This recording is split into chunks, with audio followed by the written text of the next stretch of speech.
అదరగొట్టే కారం రంగు రుచి ఆచి కారం పొడి.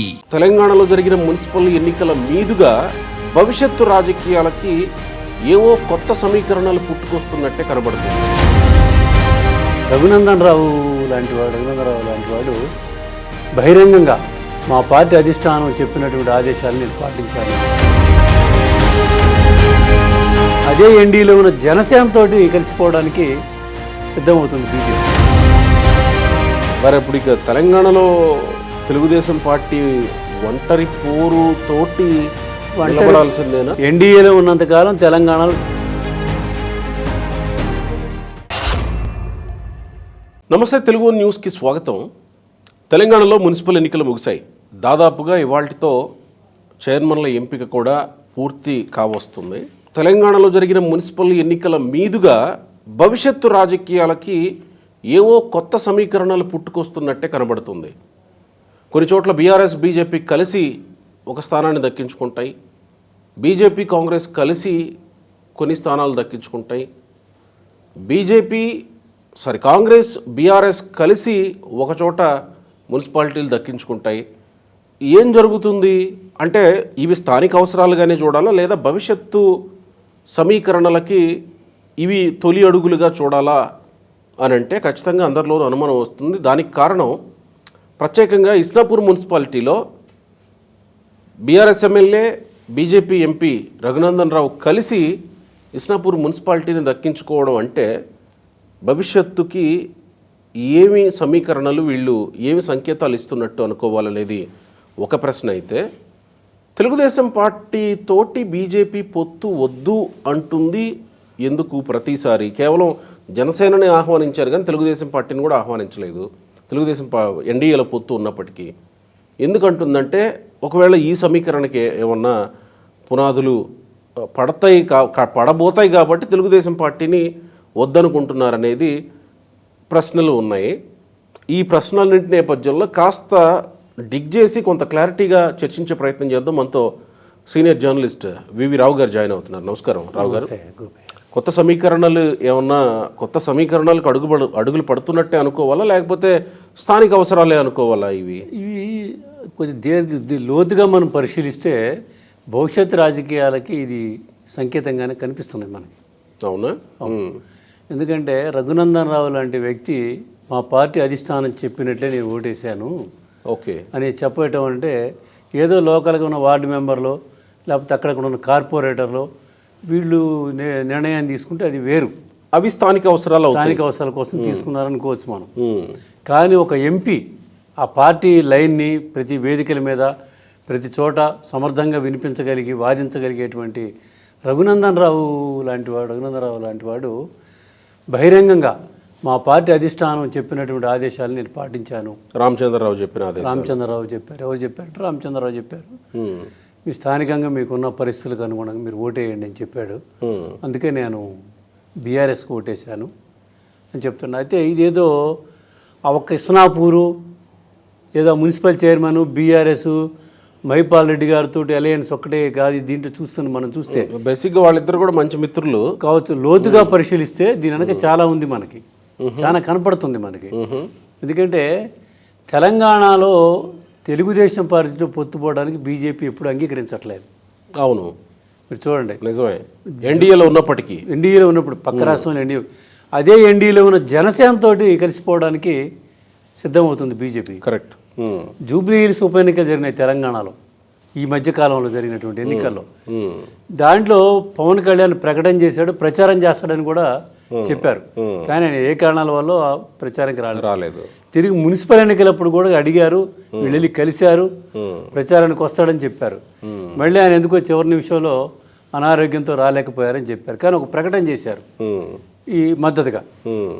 అదే తెలుగుదేశం పార్టీ అంటే 2014లో ఏ తెలుగుదేశం పార్టీతో అయితే బీజేపీ కలిసి పోటీ చేసి 5 ఎమ్మెల్యేలు గెలుచుకుందో అటువంటి తెలుగుదేశం పార్టీకి ఒక వర్గం ఇక్కడ బలంగా ఉంది. ఆ పార్టీకి ఇంకా ఖమ్మం జిల్లా లాంటి చోట్ల బలంగానే ఉంది. ఇంకా ఆ పార్టీ కొన్ని ప్రాంతాల్లో కొన్ని పాకెట్స్లో అంటే బలంగా అంటే ఒక సీట్లు గెలిచినంత కాదు, కానీ ఒక సీటు గెలిపించి ఓడగొట్టేటువంటి బలం ఉన్నటువంటి పరిస్థితి మనకు.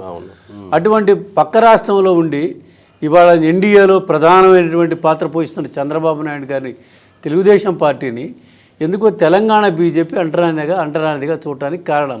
సో 2014 నుంచి 2014లో కలిసి పోటేశారు. ఆ తర్వాత మళ్ళీ ఎప్పుడు లేదు. మళ్ళీ ఎప్పుడు ఎవరికి వారే 14 19 వచ్చినప్పటికి విడిపోయారు. ఆంధ్రాలో విడిపోయారు, అన్ని చోట్ల విడిపోయారు. ఇది అయిపోయింది. మళ్ళీ 18 ఎన్నికలు వచ్చినప్పటికి ఇంకా తెలంగాణలో కలవల. కాంగ్రెస్తో వెళ్ళారు కదా తెలుగుదేశం 18లో. అదే 2023 వచ్చేటప్పటికి ఎన్నికల నాటికి కలవలేదు. దాంతో ఆంధ్రాలో 2019 ఎన్నికల నాటికి 24 నాటికి కలిశారు తప్ప అంతకుముందు 23 తెలంగాణలో జరిగిన ఎన్నికల్లో కలవల. పార్లమెంట్ ఎన్నికల్లో మళ్ళీ ఎన్డీఏలో భాగస్వామి అయింది తెలుగుదేశం పార్టీ. అంటే తెలంగాణలో లేదుగా. అదే అని చెప్తున్నా. ఆంధ్ర వరకే పరిమితమై పోటీ చేశారు. తెలంగాణలో మళ్ళీ పొత్తు లేదు. అవును. 2014 తర్వాత ఇప్పటి వరకు 2024 వరకు తెలుగుదేశం బీజేపీ కలవలేదు తెలంగాణలో. అయితే ఈ తర్వాత జరిగినటువంటి 2023 తర్వాత జరిగిన జూబ్లీహిల్స్ ఉప ఎన్నికలు కానీ, ఈ మున్సిపల్ ఎన్నికలు కానీ, అదే ఆంధ్రాలో భాగస్వామి పార్టీ అయినటువంటి జనసేనతో కలవడానికి ఇష్టపడుతున్నారు తప్ప తెలుగుదేశంతో కలవడానికి ఇష్టపడలేదు. అంటే ఇక్కడ భవిష్యత్తులో ఇవాళ కాకపోయినా రేపైనా బీఆర్ఎస్ తోటి బీజేపీ కలిసిపోయేటువంటి అవకాశాలు, సూచనలు మనకు కనిపిస్తున్నాయి. ఈ విషయాన్ని బీజేపీలో బీఆర్ఎస్ విలీనం లేదా బీజేపీతో కలిసి పోటీ చేసే అంశం బీఆర్ఎస్లో జరుగుతుంది. దాన్ని నేను వ్యతిరేకించాను, ఆ తర్వాతే నా అరెస్ట్ జరిగింది అని కవిత ఈ విషయాన్ని చెప్పుకొచ్చింది. చెప్పారు. సో ఇప్పుడు దానికి కూడా ఆమె చెప్పిన దానికి ఇంకాస్త బలం ఈ విషయం చేకూరుస్తుందని అనుకోవచ్చా? రఘునందన్ రావు అనుకోవచ్చు. మనకి 2023 ఎన్నికల నాటికి కిషన్ రెడ్డి బీజేపీ అధ్యక్షుడిగా నియామకం అయ్యే నాటికే ఈ సూచనలు వచ్చినాయి. ఓకే. ఎందుకంటే బీజేపీ బలంగా ట్రయాంగిల్ పోటీ వస్తే కాంగ్రెస్ ఎక్కడ గెలుస్తుంది, కాంగ్రెస్కి అధికారం వచ్చే అవకాశాలు ఉంటాయనే భయంతో అగ్రెసివ్గా పనిచేస్తున్నటువంటి కిషన్ రెడ్డిని సంజయ్ని కాదని కిషన్ రెడ్డికి అప్పచెప్పారనేది ఆనాడు విశ్లేషకులు చాలామంది చెప్పారు మనం. అయితే ఇవాళ ఈ మున్సిపల్ ఎన్నికల నేపథ్యం, ఎందుకంటే నేను చెప్పబోయేది ఏంటంటే ఈ మున్సిపల్ ఎన్నికల నేపథ్యంలో అది మరింత బలపడింది. ఎందుకంటే తెలంగాణ బీజేపీకి సంబంధించిన వాళ్ళు తెలుగుదేశంతో పొత్తు ఒప్పుకోవట్లేదు, జనసేనతోటి సిద్ధమవుతున్నారు ఒకటి. రెండోది, ఖమ్మం జిల్లాలో ఉన్నటువంటి కొంతమంది కొత్తగూడెం, సత్తుపల్లి, మధిర, వైరా ఈ ప్రాంతాల్లో ఉన్నటువంటి తెలుగుదేశం వాళ్ళు చంద్రబాబు దగ్గరికి వెళ్ళారు.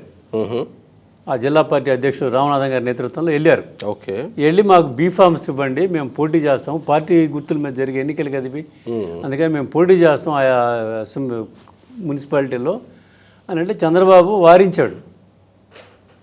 మీరు పోటీ చేస్తే మీరు స్వతంత్రంగా పోటీ చేయండి, లేకపోతే లోకల్గా ఉన్నటువంటి మీ పరిస్థితులు ఎట్లుంటే చూసుకొని మీరు పోటీ చేయండి, ఎవరు మీకు సానుకూలంగా ఉంటే వాళ్ళతో కలిసి పోటీ చేయండి, అంతేగాని పార్టీగా మనం పోటీ చేయొద్దు ఓకే అనేటువంటి సంకేతం ఇచ్చారు ఆయన. సంకేతమేటగా చెప్పేశారు. దాంతో ఏం చేశారు, అక్కడ ఉన్నటువంటి ఆ జిల్లా వాళ్ళు మధ్యలోనేమో బట్టి గారితో కలిసి కాంగ్రెస్తో కలిసి పోటీ చేసి 3 స్థానాలు గెలిచారు వాళ్ళు.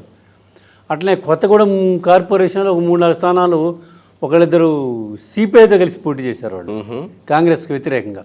అక్కడ ఉన్నటువంటి పరిస్థితులకు దీనికి గుణంగా అంటే ఈ సంకేతాలు ఏం కనిపిస్తున్నాయంటే మనకి, అంటే చంద్రబాబు నాయుడు గారు 2018 తర్వాత ఏ ఎన్నికల్లో కూడా తెలంగాణలో ఆయన అనుమతి ఇవ్వలేదు, పార్టీ పరంగా పోటీ లేదు. మన పంచాయతీ ఎన్నికలు కూడా ఎవరికి వాళ్ళు పోటీ చేసి గెలవడమే తప్ప ఈ మున్సిపాలిటీ ఎన్నికల్లో ఎవరితోటి వాళ్ళతోటి కాంగ్రెస్ తోటి, సిపిఐ తోటి, ఇంకో పార్టీతో కలిసి పోటీ చేశారు తప్ప, కొన్ని చోట్ల బీఆర్ఎస్ తోటి కలిసి పోటీ చేశారు తప్ప పార్టీ యూనిఫామ్గా ఒక నిర్ణయం తీసుకోవాలి, పార్టీ అనుమతి ఇవ్వాలి.